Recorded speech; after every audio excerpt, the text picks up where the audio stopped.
공인이 언론의 피해자가 됐을 때 참아야 한다. 이게 혹시 인간적으로 뭔가 품이 넓은 사람 또는 인내하는 사람의 그런 인상을 줄 수도 있겠죠.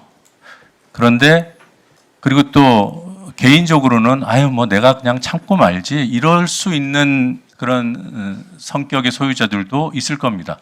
그런데 공인이 된 이상 더더욱 중요한 현안과 관련해서 당사자가 된 이상 본인이 참고 싶어도 참으면 안 되는 그런 상황들이 있어요.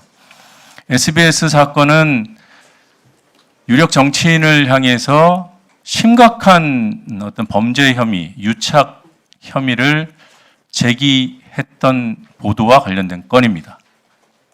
그때 지금 국민의힘 나경원 의원이 드럼통 안에 들어가서 이재명식 드럼통 공포 정치 하지 말라고 얼마 전에 퍼포먼스 했죠.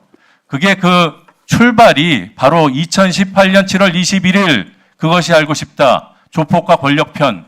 거기에 신세계라는 영화하고 영화 아수라 등장시키고 거기다가 이재명 당시 경기도지사 사진 빡 박아서 이런 스토리가 지금 현실에서 일어나고 있다.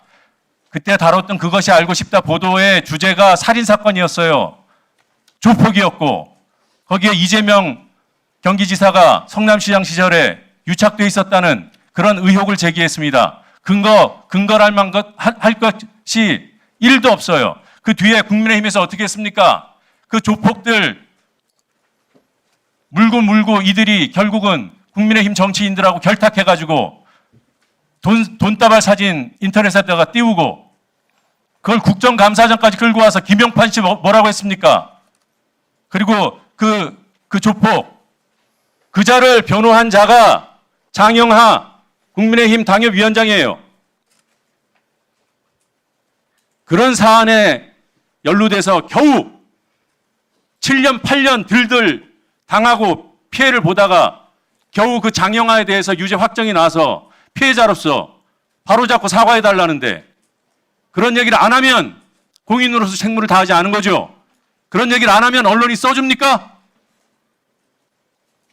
그래서 어떨 때는 참아야 될 때가 있지만 이런 건 참고 싶어도 참으면 안 되는 거예요. 언론을 향해서도 정도를 걷자고 요구하는 거고요. 그리고 국민을 향해서도 이런 일이 있다는 것을 보고 드려야 되는 거고요. 추후보도 청구권 여러분들은 아십니까? 그런 국민의 권리가 2018년도에 이재명과 같은 언론 피해자가 나오면 그런 권리가 있으니 쓰라고 알려드려야 되는 거고요. 그 대통령의 입장문, 그 짧은 입장문 속에는 그런 의미가 담겨 있는 걸 누가 봐도 알 수 있는데 대통령이니까 참아라. 그건 저는 동의가 안 되고요. 제 본론으로 돌아가서 유진에 대한 2024년 2월 그 당시 방통위의 그 유진 대주주 적격 심사에 대한 법원의 판단은 한마디로 요약하면 이거였습니다. 더 볼 것도 없다. 5명 정원인데 둘이 나와가지고 뚱뚱뚱 땅땅땅 두드린 이 의결은 실체를 볼 것도 없다. 그러니까 우리 위원장님은 법률가 출신이시고 해서 그런 부분들이 많이 신경 쓰이실 것 같아요. 그래서 이제 국민께 더 알려드리고 싶은 그 뜻은 충분히 저는 이해를 합니다만 무효 판결이 아니라 취소 판결이었다 그러면 뭔가 가벼운 판결처럼 오해될 여지가 있어요. 그거는 절차적으로 문제가 있으니 더 볼 것도 없다는 거예요. 이 취소 법원의 판단이 확정되면은 유진의 대주주 적격성은 부인되는 겁니다. 거기에서는 무효와 다를 게 없는 거예요. 그래서 굳이 그거를 법률적으로 구별을 안 해주셔도 되겠다라는 생각이 들었고요.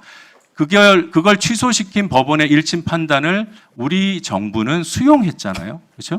우리 정부의 입장은 그때 그것이 절차상 심각한 위법이었다라는데 동의한 겁니다. 우리는 그 입장을 가지고 이제 위원회가 가동이 되면 그에 따른 일관성 있는 어떤 조치를 취하려고 노력할 거라고 저는 기대하고 있습니다만 그 중요한 시점에 방미통이 이 구성이 늦어지는 이 시점에 경영진을 이사들을 자기네 사람으로 또 바꾸려고 한다.